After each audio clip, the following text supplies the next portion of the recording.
اللہ یا رسول اللہ، اللہ یا حبیب اللہ، اللہ یا رسول اللہ، اللہ یا حبیب اللہ۔ الصبح بدا من طلعته۔ کروڑوں درود و سلام حضرت محمد مصطفیٰ صلی اللہ علیہ وسلم پر اور آپ کے آل پاک پر۔ میں ہوں مولانا قاری احسان اللہ وقاص اور آپ دیکھ رہے ہیں الہلال روحانی گائیڈنس چینل۔ ایک عالم نے اپنے شاگرد سے پوچھا کہ تم کب سے میرے ساتھ ہو؟ شاگرد نے جواب دیا کہ 33 سال سے میں آپ کے ساتھ ہوں۔ عالم نے کہا کہ تو اتنی لمبی مدت میں تم نے مجھ سے کیا سیکھا؟ شاگرد نے عرض کیا کہ 8 مسائل میں نے آپ سے سیکھے ہیں۔ عالم نے افسوس کا اظہار کیا اور کہا کہ انا للہ و انا الیہ راجعون۔ میری زندگی تمہارے ساتھ گزری اور تم نے صرف 8 باتیں مجھ سے سیکھی ہیں۔ شاگرد نے عرض کیا جی ہاں، میں تو صرف وہی سیکھی ہیں اور میں آپ سے جھوٹ تو نہیں بول سکتا۔ عالم نے کہا کہ چلو صحیح، تو سناؤ تم نے کیا وہ کون سے 8 مسائل ہیں جو تم نے مجھ سے سیکھے ہیں، وہ سناؤ۔ شاگرد نے جواب میں سنانا شروع کیا۔ پہلی بات، میں نے لوگوں کو دیکھا کہ ہر کوئی کسی نہ کسی کو دوست بناتا ہے، لیکن جب وہ قبر میں جاتا ہے تو سب چھوڑ جاتے ہیں۔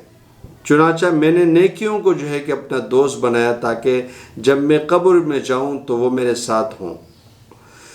دوسری بات استاد محترم، میں نے آپ سے سیکھی ہے کہ میں نے اللہ تعالیٰ کے اس فرمان پر غور کیا کہ وَأَمَّا مَنْ خَافَ مَقَامَ رَبِّهِ وَنَهَى النَّفْسَ عَنِ الْهَوَى فَإِنَّ الْجَنَّةَ هِيَ الْمَأْوَى۔ اور جو شخص اپنے رب کے سامنے کھڑے ہونے سے ڈرتا رہا اور نفس کو خواہشات سے روکے رکھا تو جنت ہی اس کا ٹھکانہ ہے۔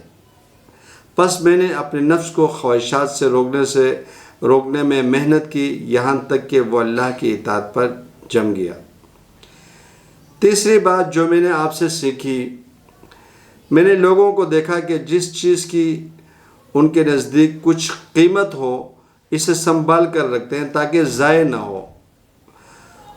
ہو جائے۔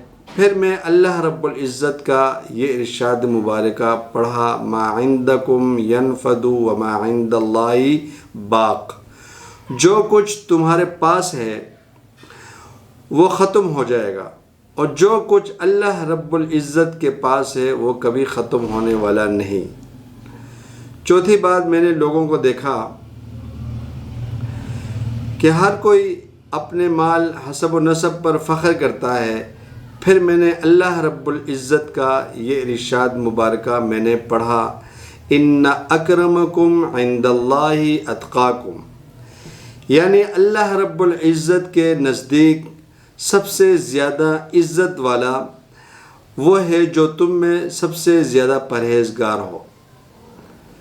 تو میں نے تقوی کے حصول کی کوشش کی تاکہ اللہ کے نزدیک جو ہے کہ میں معزز بن جاؤں۔ معزز ناظرین، 5ویں بات، میں نے دیکھا کہ دنیاوی نعمتوں پر لوگ ایک دوسرے سے حسد کرتے ہیں۔ پھر میں نے اللہ رب العزت کا یہ فرمان پڑھا، نحن قسمنا بینہم معیشتہم فی الحیات الدنیا۔ ہم نے دنیا کی زندگی میں ان کے درمیان معیشت تقسیم کر دی، تو میں نے جان لیا کہ یہ سب تقسیم اللہ رب العزت کی طرف سے ہے۔ چنانچہ میں نے حسد چھوڑ دیا، جو اللہ نے مجھے دیا اس پر راضی ہو گیا ہوں۔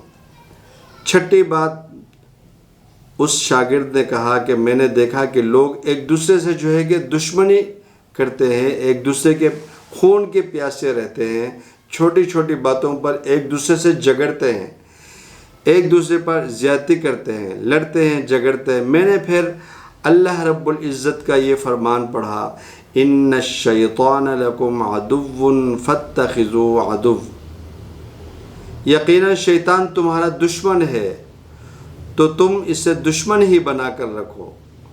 تو میں نے لوگوں سے دشمنی ترک کر دی اور شیطان سے دشمنی میں لگ گیا۔ 7ویں بات، میں نے لوگوں کو دیکھا کہ وہ رزق کی طلب میں خود کو ذلیل کر رہے ہیں، حتیٰ کہ حرام میں بھی داخل ہو جاتے ہیں۔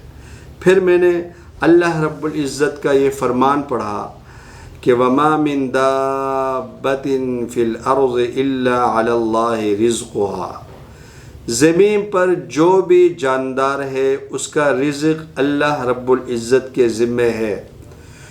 تو میں نے جانا کہ میں بھی انہی مخلوقات میں سے ہوں، چنانچہ میں نے اپنے ذمے کے فرائض پر توجہ دی اور اپنے رزق کی فکر جو ہے کہ اللہ رب العزت کے اوپر چھوڑ دیا۔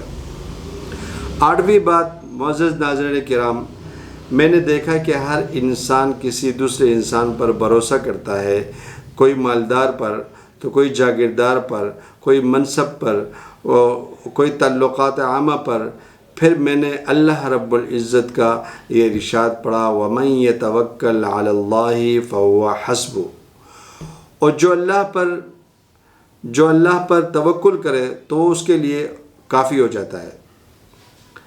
تو میں نے مخلوق پر بھروسہ کرنا چھوڑ دیا، مخلوق پر توکل کرنا چھوڑ دیا، بھروسہ کرنا چھوڑ دیا، اعتماد کرنا چھوڑ دیا، خالق پر توکل کی راہ اختیار کی، خالق اللہ رب العزت پر۔ یہ سن کر شیخ نے کہا، استاد محترم نے کہا کہ اب سے میں تمہارا شاگرد ہوں۔ کتنی حقیر ہے دنیا ان لمحوں میں، لا الہ الا اللہ۔ نہ دنیا خوشگوار ہے مگر اللہ کے ذکر سے، نہ آخرت جو ہے کہ خوشگوار ہے مگر اللہ کی معافی سے۔ اللہ رب العزت سے دعا ہے کہ اللہ رب العزت ہمیں جنت میں ایک ساتھ جمع فرمائے، ہمیں ان لوگوں میں سے شامل فرمائے جن کے متعلق اللہ رب العزت نے فرمایا وجوہ یومئذ مسفرہ ضاحکۃ مستبشرہ۔ اگر آپ کو ہمارا یہ ویڈیو پسند آئے تو ہمارے چینل کو سبسکرائب کریں، ہمارے ویڈیو کو لائک کرنا اور شیئر کرنا مت بھولیں۔